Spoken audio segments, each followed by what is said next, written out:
Hey Lego fans, welcome to today's video. I'm Ben from Bricks and Pieces. Thank you for tuning in.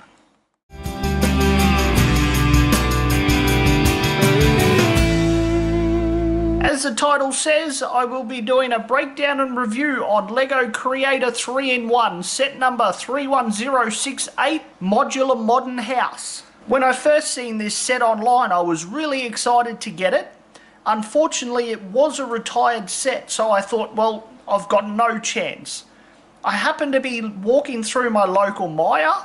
I moved a couple of boxes off the shelf and I found this stuff down the back with a clearance sticker on it. So maybe someone was hiding it to come back and find it later, but I was a lucky one. I managed to find it. I couldn't walk away. For 50 bucks, it's well worth it. Now let's get into the review section. So I actually own probably 3 or 4 of these Creator modular building sets. Let's just say I've probably got more negatives about it than positives, but I still like it and it still fits in well with my Lego City. So yep, let's take a look at the finished build and get into the review. So here's a quick look at the overview of everything that you build.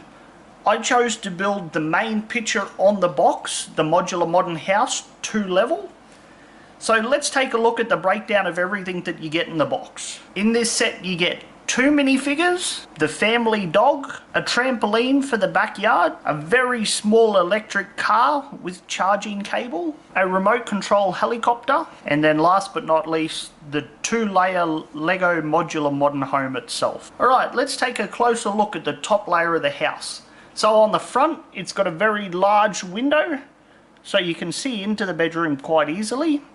On the side here is a deck, a place for your minifigs to sit and relax, enjoy the sun. On the back side of the deck is just a small garden, and it's also got some cutters there so you can trim your garden, topped off with an umbrella. On the roof, they've got these flat tiles to represent slats on your roof. I think that's a pretty neat touch. I haven't seen that building technique in any of the modulars that I've got at the moment, so I really like that touch. And also the solar panels on the roof so they can catch the sun's rays and power your minifig's house.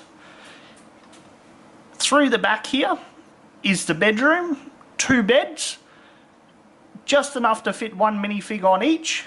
And then they've also got a lamp hanging inside there. Now, for me, I'd rather the red piece in there being the lamp section, but I still think it's a pretty neat way of building it. Look from the side, just got a small window here on the side. If you wanted to go and put a bit more detailing in it, you might be able to put some flower pieces on here just to make it look like a bit of an outside garden like they've done on this front section here. Now, one thing with this roof section, they don't hold together very well. They're quite easily to separate. It's probably good to put your minifigs in and out that way, but I just don't like that. I'd prefer one solid piece.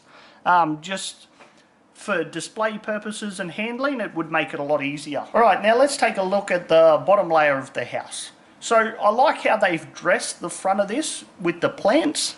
A couple of plants by the front door there. The plants here with the flowers just behind this window, and then the external lamp.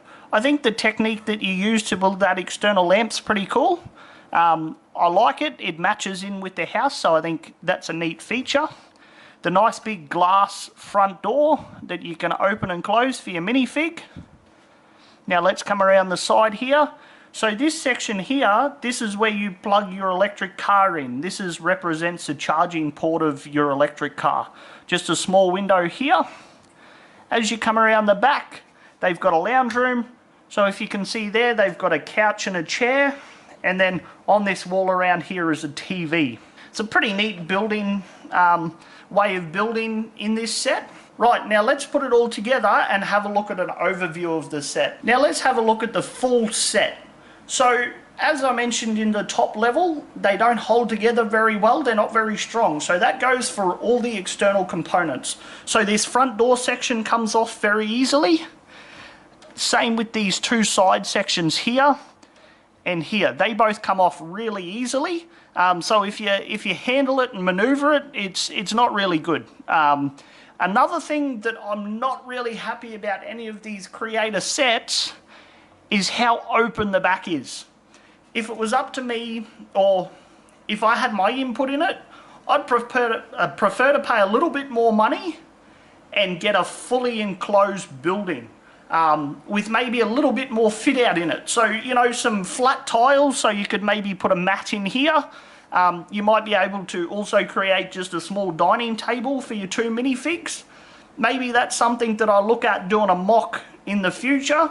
Unfortunately, I just don't have enough bricks and tiles spare to be able to do these sort of things. So that's why I'm sort of building up my collection, buying sets to begin with. And then once I start moving into it, I might add in some more mock buildings and things like that. All right, my final thought on this set. All in all, value for money is really good. For 50 bucks, I think the retail price was $59.95. But for me to be able to get it for $50, I think that's a pretty good price. There is some really great building techniques all the way through this modular. But like I said earlier in the video, just a few little components that could have been finished off and polished off. And also the way all the modulars, all the external components are joined together aren't very strong. So it's difficult. Like, I like to move my Lego city around quite a bit. So for me to be able to do that, I can't really handle these that often. And if I do, I have parts falling off everywhere. So it takes a little bit of time and concentration just to make sure I do it all without having to break apart too much of these modulars. So apart from that, guys, I did enjoy this build. But yeah, there was those few little bits and pieces that I wasn't overly happy with. Alright, now I'm into my favourite part of the video, the shout out for the photo of the day. Now today's shout out goes to Shadow Lego Bricks for this Spider-Man inspired Lego piece. I think it's fantastic how he's got the Spider-Man cutout in the overlay above the bricks, and then also how he's lined out the bricks to capture the Spider-Man colours underneath. I enjoyed this picture from the moment that he tagged me in this, and I'm really glad I'm able to showcase this on my video today. So if you want your photo featured in my videos, don't forget to tag me on Instagram. I'm Lego Collector 2019. Keep an eye out, submit your pictures in, and you'll be in my videos. If you enjoyed today's video, please jump down and hit the thumbs up button and leave a comment below. Let me know what you thought. What would you like to see me review next? And don't forget, guys, please subscribe to my channel. I really appreciate all of your support, and you'll be up to date for all of my new video releases. Until next time, I'm Ben from Bricks and Pieces.